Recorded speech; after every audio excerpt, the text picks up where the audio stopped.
Dead by Daylight is one of those games that combines one thing I love and one thing I hate. Horror games are my favorite genre. I love the adrenaline I get from playing, that feeling of something to be scared of, the psychological aspect of preparing yourself for something before it even happens, if it happens at all, the impending dread as you fight for your life. I'm not talking Fortnite style where it's PvP based. You have to rely on three strangers to help you against someone who can focus solely on you the entire match and make it unplayable. I've got some history with these games as someone who played Overwatch when I was younger.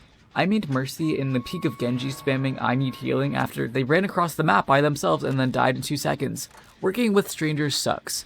So I'm always surprised that I keep coming back to Dead by Daylight. When the game released, I didn't have anything to play it on, but I loved the concept. So I did what any kid would do and I watched Markiplier play it. When I got an Xbox One, it was one of the first games I bought. I made Claudette and had a ping of over 1000. My home Wi-Fi was so bad that it took me 3 days to download the game. People hated playing with me for some reason.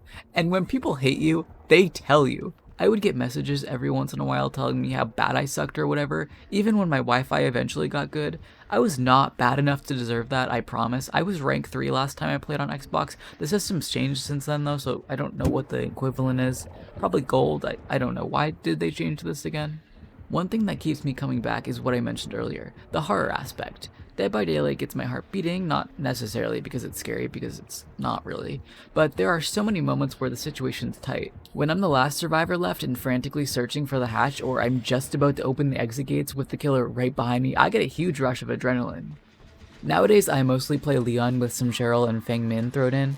I'm way better at Survivor than Killer, but if I do play Killer, I always pick Nemesis or Pyramid Head. Those are the DLCs I bought, so I better make use of them, right? I think Dead by Daylight's success is probably boosted by the IPs it's been able to secure. Resident Evil, Silent Hill, Halloween, Chucky, Stranger Things, these are big name titles. People love paying to play as their favorite character. I'm fine with throwing out a few bucks to play someone I love, sure. Why not? This game's success in general amazes me.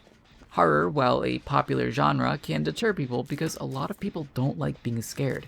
To combine this with random queuing is incredibly risky. We see constant failure in games that try to do this.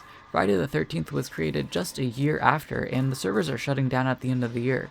The Texas Chainsaw Massacre game was talked about for, what, a week? Evil Dead the game I forgot existed until I was looking up examples. So how has Dead by Daylight seen success for so long? What I think contributes most to this is replayability. Every match has the same concept, sure, find 5 generators and escape, but there's a wide variety of perks you can use. My favorite thing to do is try out new perks and see what sticks until I have a build I like. I give every character a different build, somewhat. I think all of them have self-care though, which feels like the standard. Leon is my stealthy character, and Feng Min is for when I'm feeling confident enough to handle a chase I will probably lose. Killers also make matches very different. Each one has a unique skill that is frequently game-changing. Some changes are more casual like the Huntress or the Trickster, but when I see these two I'm more wary of lockers because they're always running Iron Maiden. Michael Myers sucks to go up against because he's harder to hear, and when it's quiet for too long I know I'm probably being watched. Freddy Krueger means I'm winning the match. I get to play with fire when I go up against the Xenomorph. And I know Dead by Daylight isn't that scary and a lot of people might get on my back for this, but I am terrified of the Dredge. I can't stand playing against that thing. Not once have I escaped a match with it. I can't handle the stupid locker mechanic or Nightfall. I love hiding in lockers and it takes that away from me. And then I can't see 2 feet in front of me and you can lock the lockers but they just break. It's a nightmare. I hate it so much. I got so mad over a match against it that I searched up if anyone else was struggling, and the first thing that popped up was this stupid Reddit post that was like, just get better. I'm trying, okay? The Rift helps keep people motivated to keep playing by offering challenges to compete with rewards attached. This includes blood points for leveling and iridescent shards that can unlock characters and outfits. Eventually. Yeah, that's probably the biggest con. Nothing makes me angrier than spending money on a game and having to pay for stuff in that game. DLC is one thing, but this is ridiculous. Look at all this DLC, it's insane, it's like Sims! Assuming you bought all of it without shards, it would be over $250, and there's a new one coming out as I write this. They've made some good steps with this by lowering prices of older characters. Feng Min, who released fairly early in the game's life, cost 9,000 shards up until last January. It would take weeks of playing to get close to that. The Shrine of Secrets rework also made me really mad. It used to cost 500 shards to buy a perk and now it's 2,000. People are complaining about the price of eggs nowadays, but this is way worse. If you want to keep up with the perks, you're either going to have to spend the money because it's going to take a while otherwise, or grind out really hard. If a new character releases and you want to get all 3 of their perks, that's 3,000 shards. You can get 2,500 in the Rift, which lasts 70 days, and then grind the remaining 500 out of leveling, but by the time you do all of that, the perk you want is going to be gone from the shrine. It resets every week. There's also the premium currency, Auric Cells. I think it's stupid that outfits cost so much real money. I am never spending $20 on a dumb outfit, except this 5 that I spent on Cheryl. We all have weaknesses. I guess this is all optional, so if you choose to spend this money, that's on you, but still, you can lower the prices a little bit. Working 1 hour in Massachusetts at minimum wage is still not enough to afford an outfit.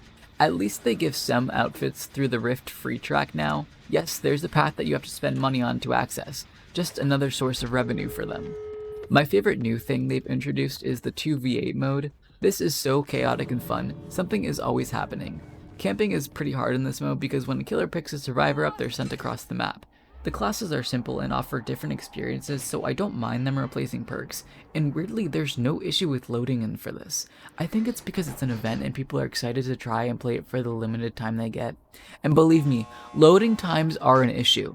It takes minutes sometimes for me to find a match.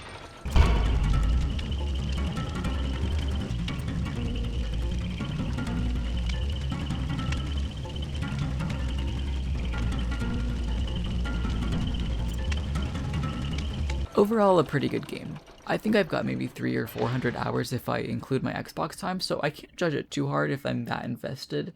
It's something I like to pick up every once in a while, spend 30 hours on, and then drop for the next few months. I've clocked in around 25 hours in the past 2 weeks, so I'm sure that period is going to be starting soon. Thanks for watching.